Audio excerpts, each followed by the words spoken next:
What up guys, Ashley Elizabeth here with AHM Artistry and welcome to day 5 of our 7 days of cruelty-free drugstore mascaras. Today we are testing out the LA Girl Double D Mascara and we are going to see if these pump up our lashes all the way to double its size. If you are new to my 7-day series, then I'm going to pop up the criteria right here. That is what I'm judging all these mascaras upon. If you want to start on day 1, head down to that description box and click that link. Otherwise, you can wait to the end or whatever you want to do. If you only want to watch this one, that is cool too. So let's go ahead and try this Double the Drama Full Lash Effect Mascara.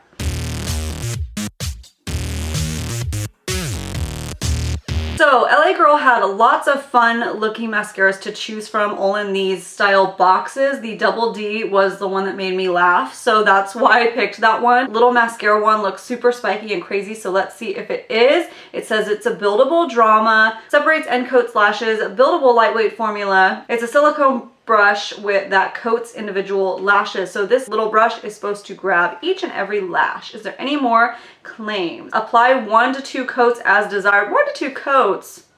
I do a lot more than that. Beginning from base of lashes and sweep to tip. So basically just a normal one. No other claims than that. It just looks really funny. And there is 0.27 ounces of product. So pretty standard. I forgot how much I got this for. Let me look it up. So I picked this up at Ulta for $5.99. And when I just went to look up the price, I noticed this has only 1.5 stars out of 12 reviews. So I'm wondering what I just got myself into. I didn't look up any reviews on this series. I just picked what the top was. I think a couple of them had high reviews, but I was just looking up mascaras that seem new and fun and interesting.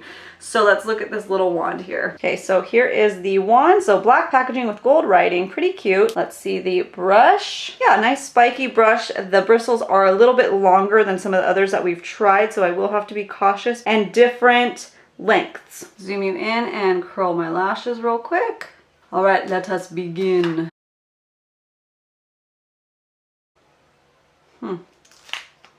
I need to go in with a second dip already. So that is a first for this series at least, because they're just like tinted when they're one dip. Not any volume yet.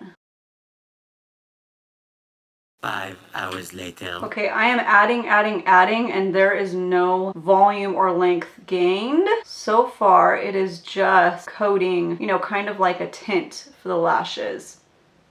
Yeah, and the bristles are a little different. Let's go ahead and do the other side.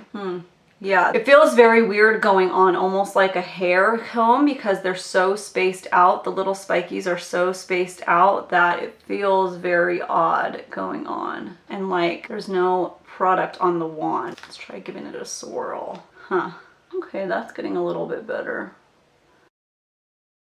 Yeah, that's a little better. Oh, they dry really fast. Okay. Okay, I was hoping to be able to build it, but maybe this is good for the bottom lash line. Let's see. Okay, as always, I will pop a video right here up close of the lashes all complete. What do you guys think about that? What I have to say is the name on this is completely misnamed. I think they would have done better if they named it differently. I get that the gimmick of the mascara is hilarious. That's what made me buy it, but I don't see dramatic volume or fullness. I don't see buildable drama. It's a good and bad thing. This mascara dries really quickly, so it's good that if you sneeze, you probably wouldn't smudge. I actually had a really hard time taking off. You know how I get like some mascara right on the lid here since I'm not wearing eyeliner? I had a hard time taking it off with a Q-tip. With most mascaras, I don't have a hard time as long as I wait, like I would say a minute, so I don't want it to be completely wet, but I don't want it to be dry. It was completely dry and I kind of had to like scrub it a little bit. I think the wear time on this will be good. I don't predict any kind of smudging because they're so dry, but they're so dry that they're almost kind of like that crispy lash. Also, you have to work quickly. So when I film, I tend to really take my time and make sure I am precise.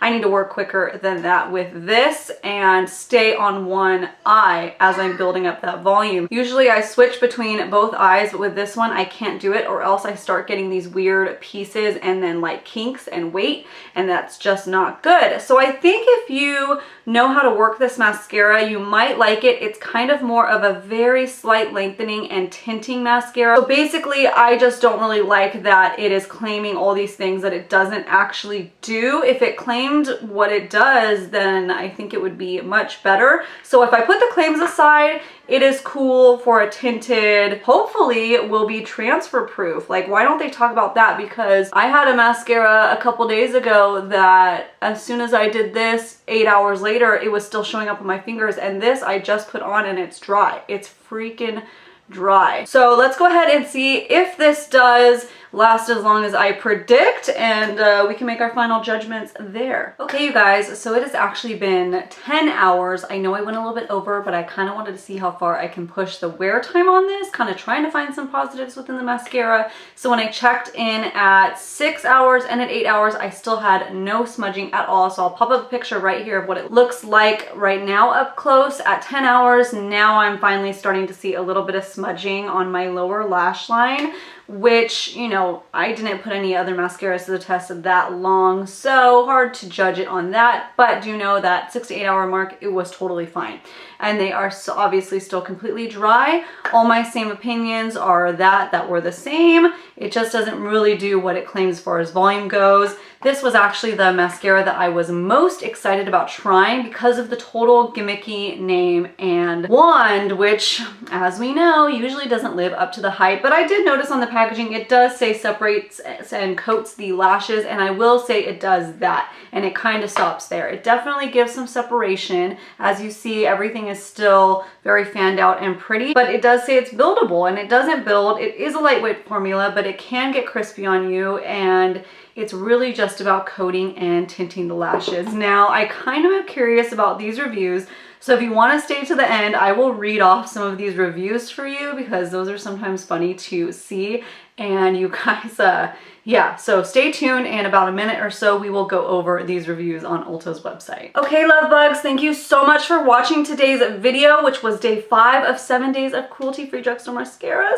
That means we only have 2 more days to go. Oh, but don't worry, I post 2 to 3 times a week. So if you are new here to my channel, please go down and hit that little subscribe button. If you want to get notified about every upload that I do, don't forget to tap that bell. So if you are one of my subscribers and you aren't getting notified about all my uploads, make sure your bell is tapped. Make sure to leave me in the comments below what your favorite one is so far, which one you're most excited about trying, and yeah, 2 more to go. You guys have a great, lovely day.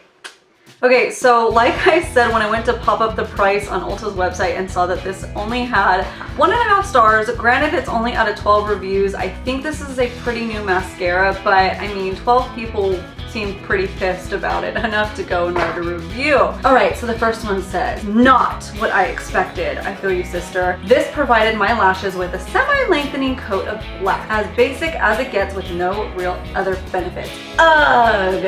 Okay, I 100% agree with them. This one gave 1 star. It does absolutely nothing. It was more like a thin tint.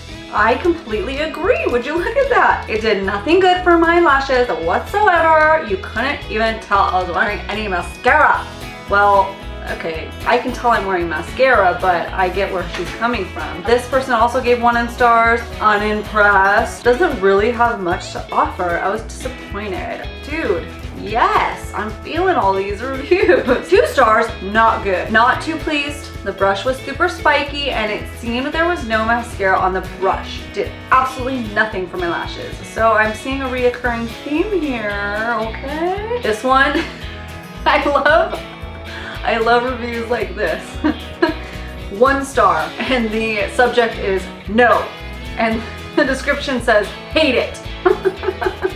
End of story, done. Oh, 3 stars, oh, okay, all right. I would buy this product again. Loved that it was cheap and it did its job. Well, it's debatable. Another 2 stars, not sure if I'd buy this again. They say the only way I will use this is with my mascara primer. Good point. If you pair this with a primer, I bet you can get a lot more volume with it. But it doesn't mean you shouldn't have to use a primer to get a mascara to work. You shouldn't, but it is definitely something like, well, I have it. How do I make it work? Try a primer, then there you go. Thanks for reading these reviews with me. You guys have a great, lovely day.